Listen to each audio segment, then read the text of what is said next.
यहाँ दी गई जानकारी ज्योतिष पर आधारित है तथा केवल सूचना के लिए दी जा रही है। TV9 डिजिटल इसकी पुष्टि नहीं करता है। यहाँ बताए गए किसी भी उपाय को करने से पहले संबंधित विषय के एक्सपर्ट से निजी तौर पर सलाह अवश्य लें।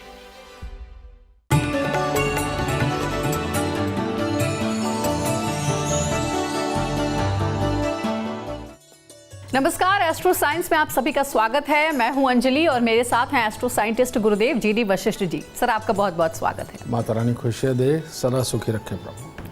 हर व्यक्ति की कुंडली ग्रहों से प्रभावित होती है। कुंडली में ग्रह शुभ और अशुभ दोनों प्रकार का प्रभाव डालते हैं। अगर कुंडली में ग्रह मजबूत स्थिति में होता है तो जातक को लाभ मिलता है। वहीं कुंडली में किसी ग्रह के कमजोर होने से उसका नुकसान भी भुगतना पड़ता है। इसी क्रम में आज हम कुंडली में चंद्र ग्रह की स्थिति के बारे में बात करेंगे। साथ ही साथ जानेंगे आपकी राशि का पूरे दिन का हाल भी। अपने कार्यक्रम को शुरू करते हैं और सबसे पहले जानते हैं कुंडली में चंद्रमा कमजोर है, इसका कैसे पता लगाया जा सकता है। गुरुदेव, चंद्रमा का कमजोर होना सबसे पहले माँ के जीवन को ये खराब करता है, यानी कि माँ को उस बच्चे के पिता द्वारा दी हुई तकलीफ़ें झेलने को मिल सकती हैं। माँ के ससुराल परिवार यानी कि बच्चे के दादके, उनकी तरफ से दी हुई तकलीफ़ें मिलेंगी। रुपए पैसे प्रॉपर्टी के लिए अभाव होगा। कोई अपना बड़ा हो या किसी और के सहारे जीवन व्यतीत होने लगेगा। माँ को बार बार अपना जीवन चलाने के लिए किसी भी प्रकार के कंप्रोमाइज़ करने पड़े, सिचुएशनों को अपने खिलाफ पा कर के और सहक सहक के जीवन अगर जीने वाले हालात बने और घर में कलेश का वातावरण लगातार रहे तो इंसान को समझना चाहिए कि उसका चंद्रमा खराब है। और इसके साथ ही जिन प्रॉपर्टियों पे अपना हक बनता है वो किसी भी दबाव के अंदर छोड़नी पड़े या बेकार हो जाए या बिक जाएं तो समझ लेना चाहिए चंद्रमा खराब है। बच्चा बहुत ज़्यादा सोच विचार वाला हो, छोटी उम्र से ही सोच विचार वाला हो, लेकिन पढ़ाई को पूरा ना कर पा रहा हो तो समझ लेना चाहिए कि चंद्रमा खराब है। और इसी चंद्रमा को खराब को अच्छा करने के लिए ही भोलेनाथ की पूजा का विधान बना है। जो सुबह के वक्त में हम जल लेते हैं और जाकर के जल भोलेनाथ को अर्पित करते हैं, कच्ची लस्सी बना करके, सबसे उत्तम ये उपाय है। और इसके साथ में देसी घी का दीपक मंदिर के अंदर जलाना सबसे उत्तम है। और जिनका चंद्रमा खराब हो उनके जीवन में अगर हो सके तो पहली अवस्था यानी कि 35 साल की उम्र तक अगर ऐसे लोग हर रोज थोड़े से चावल और थोड़ी सी कूजा मिश्री यानी कि धागे वाली मिश्री लेकर के मंदिर में देते रहेंगे तो इन सारी मुसीबतों से भी बचाव रहेगा, जीवन स्मूथ होगा, माँ सुख पाएगी और बच्चा भी सुख पाएगा। गुरुदेव, आपसे हमेशा हमने सुना है कि आपने कहा है कि चांदी की डिब्बी का प्रयोग करने के लिए आप कहते हैं कि चांदी का डिब्बी पास में रखना चाहिए। लेकिन अगर कॉन्फिडेंस यानी कि आत्मविश्वास बढ़ाने के लिए चांदी का कोई प्रयोग किया जाए तो वो कैसे करना चाहिए, किस रूप में करना चाहिए? जब भी चंद्रमा कुछ खराब पोजीशन में होता है इंसान डबल माइंडेड होता है, कन्फ्यूज़न में पड़ता है। और ये जो कन्फ्यूज़न है यही अपने कॉन्फिडेंस को भी डाउन करता है। और ऐसी अवस्था के अंदर सामने वाले को सुपर समझना और अपने आप को कम समझना ये चंद्रमा की खराबी का प्रतीक बनता है। और चंद्रमा के लिए उसको मजबूत करने के लिए, कॉन्फिडेंस को बढ़ाने के लिए, कन्फ्यूज़न को ख़त्म करने के लिए आपको 2 प्रकार के उपाय करने पड़ेंगे। एक वो जो आपके ऑरा मंडल के अंदर चंद्रमा की एनर्जी को मजबूत करे, वो चांदी की डिब्बी लेकर के उसके अंदर माँ से, दादी से, नानी से चावल भरवा करके अगर उसको जेब में रखते हैं तो चंद्रमा मजबूत होता है। लेकिन उसको और मजबूत अगर करना है और ये आप चाहते हैं कि दूसरे ग्रहों का प्रभाव इस पर ना रहे और आप पूरे दृढ़ निश्चय के साथ अपने जीवन को जिएं और ज़िंदगी में आगे बढ़ें, तो एक चांदी की थाली लेकर के उसमें गंगा जल भरिए और उसे अलमारी में रखिए। क्योंकि आदमी दिन के अंदर 3-4 बार अलमारी तो खोलता ही है। तो ऐसी अवस्था के अंदर अलमारी के अंदर जब थाली के अंदर गंगा जल आप रखेंगे, जब भी अलमारी आप खोलेंगे तो वहाँ पर वो जो गर्मी के कारण वाष्प हुआ जल है, गंगा जल, वो आपके नथनों के द्वारा अंदर जाकर के आपको सुदृढ़ बनाएगा। तो ये 2 प्रयोग आपके कॉन्फिडेंस को, आपको अपने पे विश्वास के लिए और जीवन के अंदर आगे बढ़ने के लिए ये 2 उपाय बहुत अच्छी तरह से आपकी मदद करेंगे। गुरुदेव, अगर कुंडली में किसी के चंद्रमा कमजोर स्थिति में है तो क्या ऐसी स्थिति में चांदी का लेन देन करना चाहिए? चंद्रमा अगर कमज़ोर स्थिति के अंदर हो, ऐसी अवस्था के अंदर चंद्रमा के उपाय करके अगर चांदी का लेन देन, व्यापार, कार्य या कुछ भी आप करते हैं तो आपके लिए अति उत्तम होगा। और जो सबसे बड़ी बात है, चंद्रमा की कमज़ोर स्थिति के अंदर घर के अंदर कलेश पड़ते हैं। माँ को तुम्हारी बात बुरी लगती है कोई ना कोई, और आपको माँ की बात बुरी लगती है। तो जब इन दिनों के अंदर कलेश ज़्यादा घर में बढ़ने लगे, उन दिनों के अंदर अगर थोड़ी कम लेन देन के अंदर रहे तो आप अच्छा रहेगा।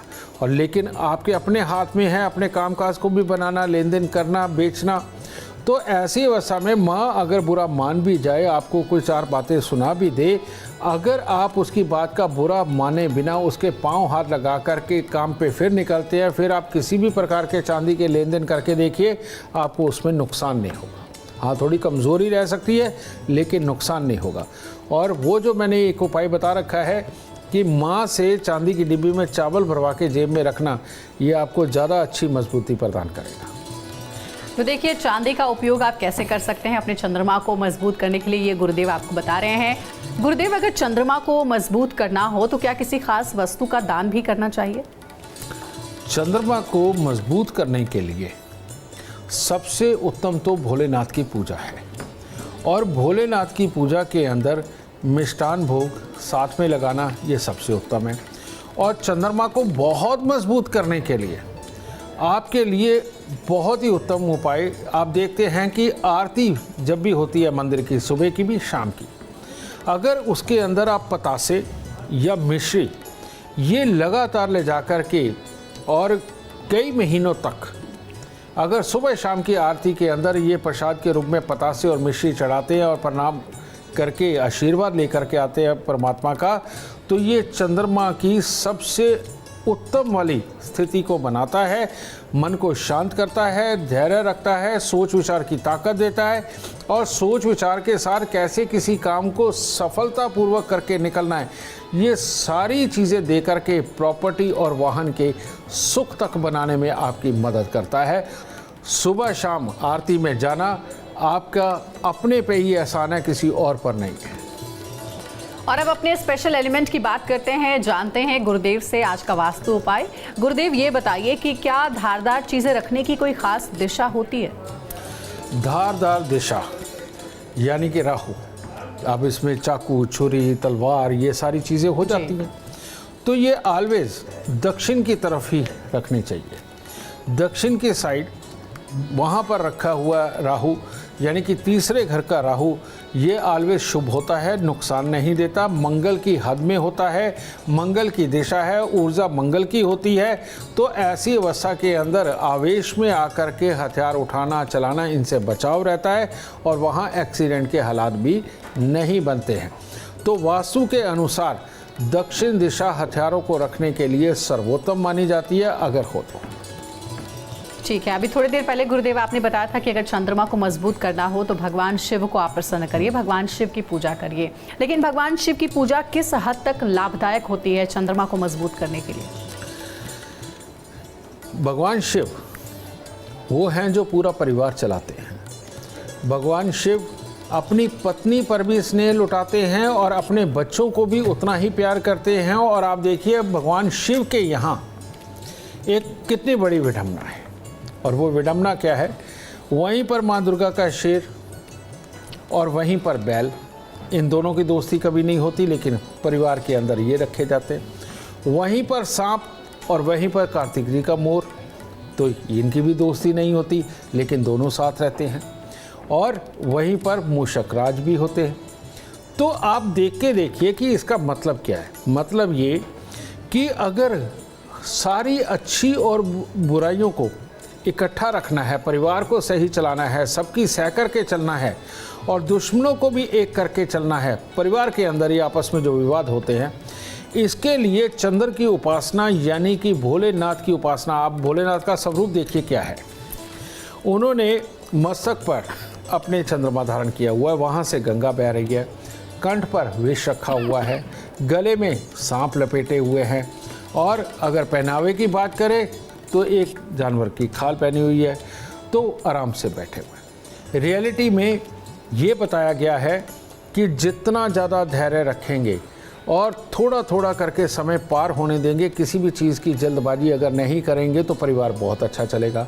और हमें भोलेनाथ के स्वरूप में नमः शिवाय का जाप करते हुए अगर हम रोज़ जल चढ़ाते हैं, फूल फल अर्पित करते हैं, कुछ ना कुछ चावल मीठा मिश्री ये अर्पित करते रहते हैं, पतासे अर्पित करते रहते हैं, भोलेनाथ की ये पूजा आपको अनंत ज्ञान, धैर्य, परिवार को चलाने की युक्ति, सुखों को कमाने की युक्ति, ये सब कुछ देते चले जाते हैं।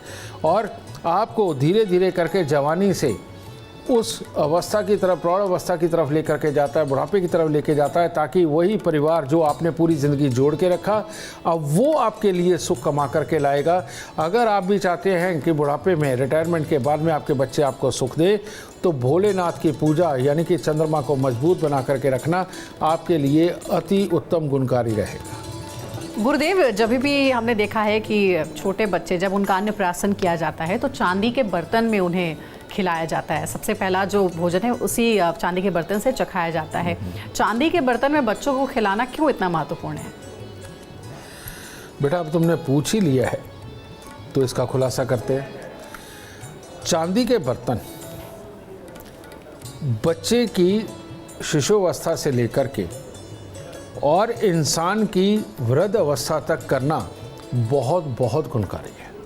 हमारे शरीर के अंदर लगभग 70% पानी होता है और पानी के अंदर, हमारे अंदर जो है वो खारा पानी है। वो उतना ही खारा है जितना कि समुद्र के अंदर पानी खारा है, उतना ही हमारे शरीर के अंदर खारापन मिलता है। ये बिल्कुल साइंटिफिकली प्रूवन चीज़ है। हमारे आंसू वो भी वही हैं। तो रियलिटी में इसका खारापन जब बढ़ता है तो बीमारियां लगती हैं हमें। और इसके खारेपन को बैलेंस करने के लिए अगर कोई प्योर धातु है जिसके साथ में जैम्स अंदर नहीं जाते, उल्टा चांदी का भी छोटा छोटा कण अगर हम अंदर लेकर के जाते हैं तो पानी जनित जितनी भी बीमारियां हैं वो इंसान को कभी नहीं लगती। और पानी जनित अगर कोई बीमारियां ना लगे तो इंसान के मसल्स स्ट्रांग रहते हैं, वरना मसल्स के ऊपर अटैक आता है। तो ऐसी अवस्था के अंदर चांदी के बर्तनों के अंदर खाना खाना अमृतमयी माना जाता है, अमृतमयी। तो इसीलिए ये नहीं कि शिशु को अन्नप्राशन के वक्त में चांदी में दिया जाता, वो इसीलिए दिया जाता है कि पहला अनाज अंदर जा रहा हो, उसके साथ में कोई कीटाणु जीवाणु ना जाए।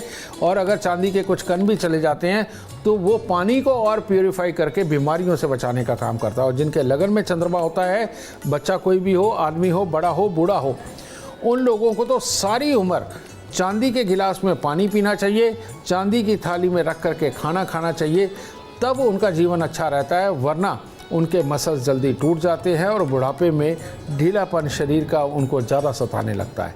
तो इसीलिए बच्चे को चांदी के बर्तन में ही अन्नप्राशन कराना चाहिए। तो देखिए, आज इस सवाल का जवाब भी आप सबको मिल गया कि क्यों बच्चों को चांदी के बर्तन में ही सबसे पहला जो भोजन है वो कराया जाता है, यानी अन्नप्राशन जिसे कहते हैं। गुरुदेव, चांदी हर व्यक्ति को ज़्यादातर आप पहनने की सलाह देते हैं या पास रखने की सलाह देते हैं? शादीशुदा महिलाओं की बात करें तो महिलाओं में अमूमन देखा जाता है कि वो पाँव में चांदी की बिछिया या फिर पायल पहनती हैं। सोने या फिर अन्य धातु की पायल बहुत ही कम देखने को मिलती है। तो औरतों के इस मुख्य गहने में चांदी का प्रयोग कितना महत्व रखता है?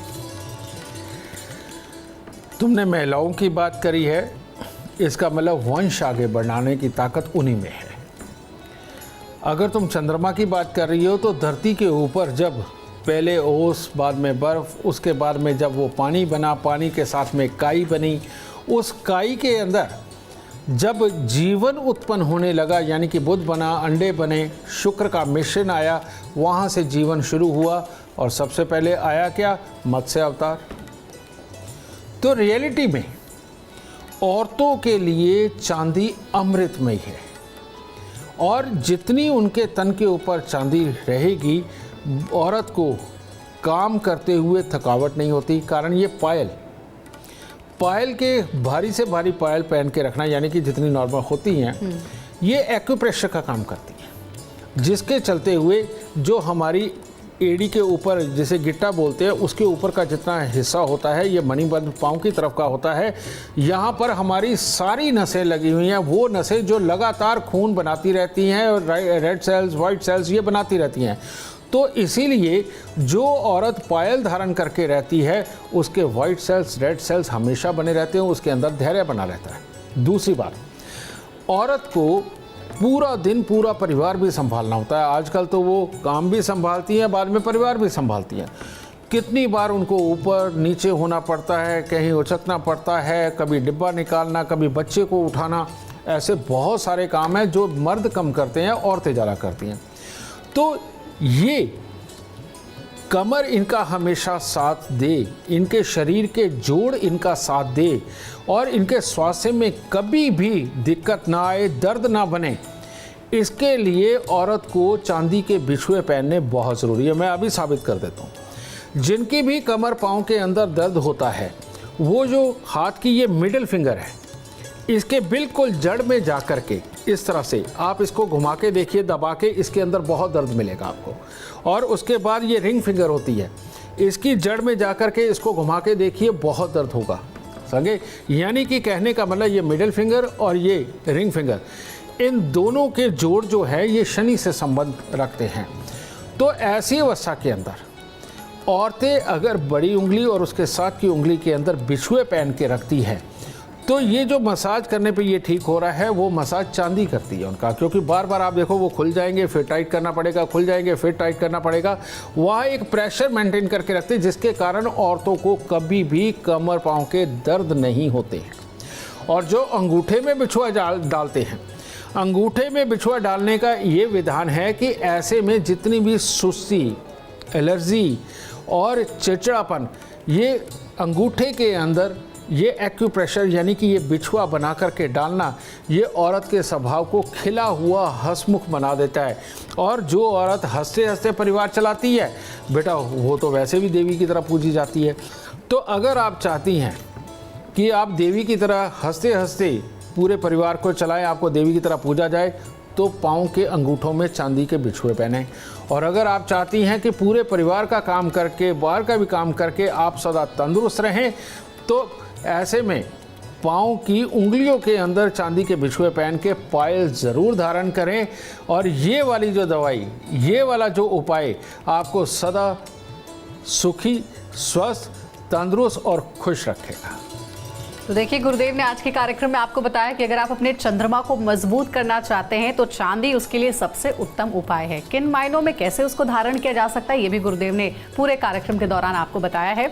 अगर आप जीवन में कामयाबी चाहते हैं, अपार धन और लाभ चाहते हैं, तो गुरुदेव के बताए हुए उपाय जरूर फॉलो करें। उम्मीद करते हैं आपको आज का विषय पसंद आया होगा।